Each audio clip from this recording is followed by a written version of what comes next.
Good morning, welcome to easy grammar.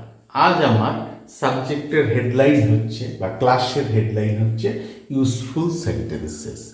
আজ আমরা দেখব এমন কিছু বাংলা বাক্যের ইংরেজি যে ধরনের বাক্য আমরা প্রতিদিনের জীবনে ব্যবহার করে থাকি। তো চলো বাক্যগুলো কি ধরনের সেটা একটু পড়ে নিই। আমার কি সেখানে না গেলেই নয়, যেতেই হবে।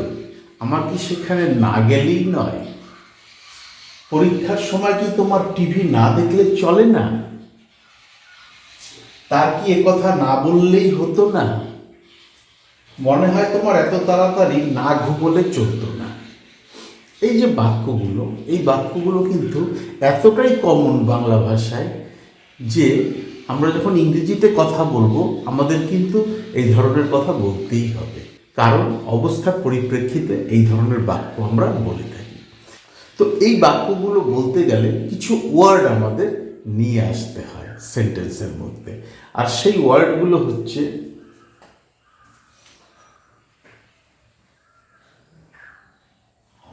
ওকে,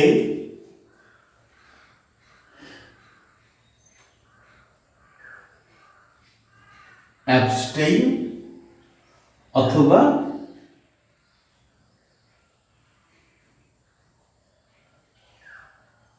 রিফ্রেইন।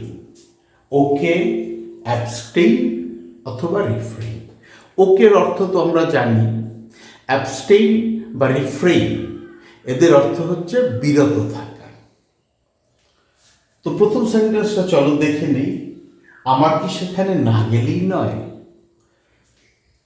প্রশ্নবোধক বাক্য, কিন্তু তার ভিতরে একটা নাবাচক ভাব আছে, তাই একে আমরা বলবো নেগেটিভ ইন্টারোগেটিভ সেন্টেন্স। তো চলো লিখে ফেলা যাক। শুরুতে আমাদের ভার্ব আনতে হবে, কারণ এটা একটা প্রশ্নবোধক বাক্য।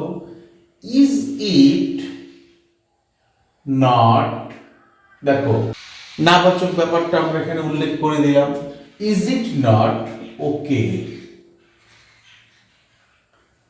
কার সেখানে না গেলেই চলবে না? আমার।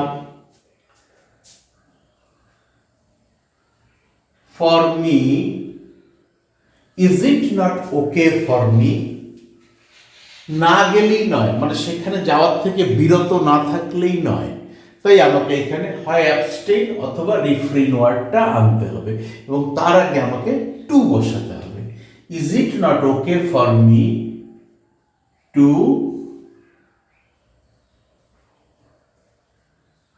অ্যাবস্টেইন ফ্রম, সেখানে না গিয়ে থাকলেই নয় বা সেখানে না গেলেই নয়। Is it not okay for me to abstain from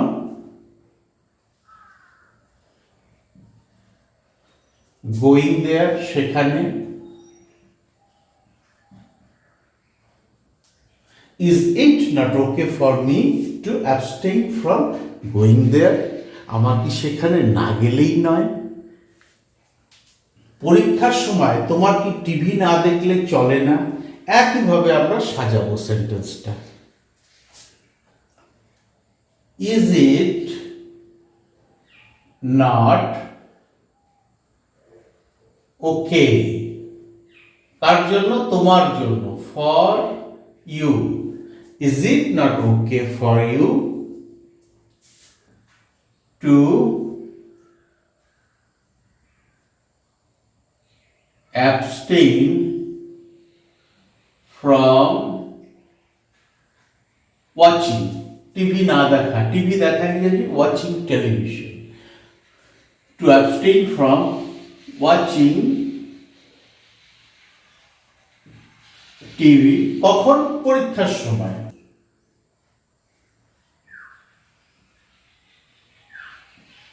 during the exam. Is it not okay for you to abstain from watching TV during the exam? পরীক্ষার সময় তোমার কি টিভি না দেখলে চলে না?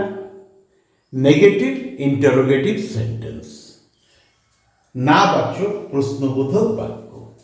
তার কি কথা না বললেই হতো না? তার কি এ কথা না বললেই হতো না, মানে সে তার এ কথাটা বলা উচিত ছিল না, সেটাই আমি বলছি। তো প্রথম যে সেন্টেন্স দুটো সেগুলো কিন্তু প্রেজেন্ট টেন্সে, কিন্তু এই যে তৃতীয় যে বাক্যটা সেটা কিন্তু রয়েছে পাস্ট টেন্সে, মানে সে কথাটা বলে ফেলেছে অলরেডি। তাই এখন আমরা বলছি যে এ কথাটা কি তার না বললে হতো না। এইখানে আমি মডাল ভার্ব ব্যবহার করব। কেন মডাল ভার্ব ব্যবহার করব? হতো না, যেত না, এমনটা বোঝাতে আমি মডাল ভার্ব উড নিয়ে আসব।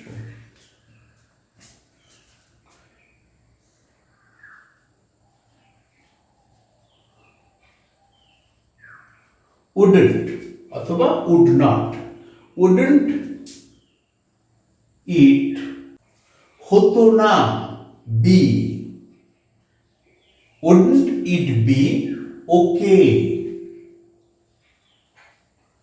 কার? তার।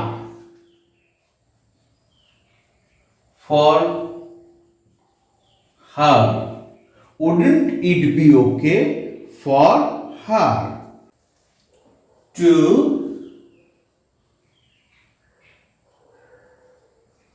abstain from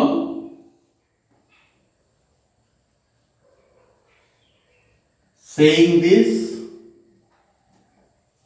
Wouldn't it be okay for her to abstain from saying this? তার কি এ কথা না বললেই হতো না? Negative interrogative sentence. মনে হয় তোমার এত তাড়াতাড়ি না ঘুমোলে চলতো না, এটাও পাস্ট টেন্সেই আছে। সে ঘুমিয়েছে বা সে শুয়ে রয়েছে বা শুয়ে পড়েছে, তারপরে আমি বলছি মনে হয় তোমার এত তাড়াতাড়ি না ঘুমোলে চলতো না।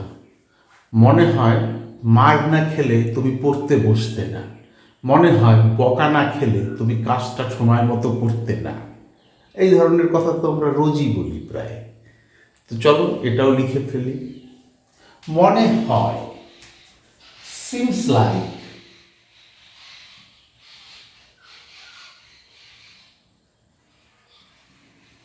সিমস লাইক চলতো না, হতো না, এসব ক্ষেত্রে আমরা মডেল ভার্ব উডি নিয়ে আসবো।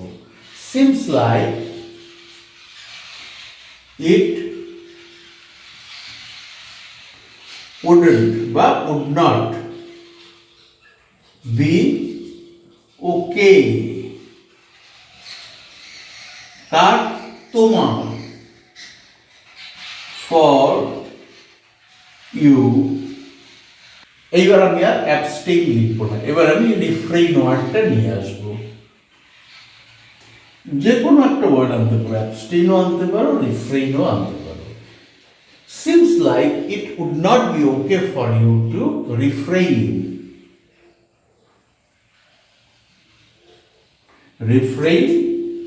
from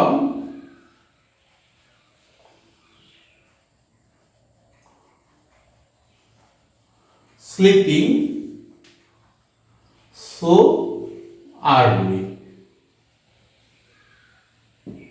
এই বাক্যটা প্রশ্নবোধক বাক্য নয়, তাই আমি এখানে আর প্রশ্নবোধক চিহ্ন দিলাম না, ইন্টারোগেটিভ সাইন যেটা সেটা আর দিলাম না।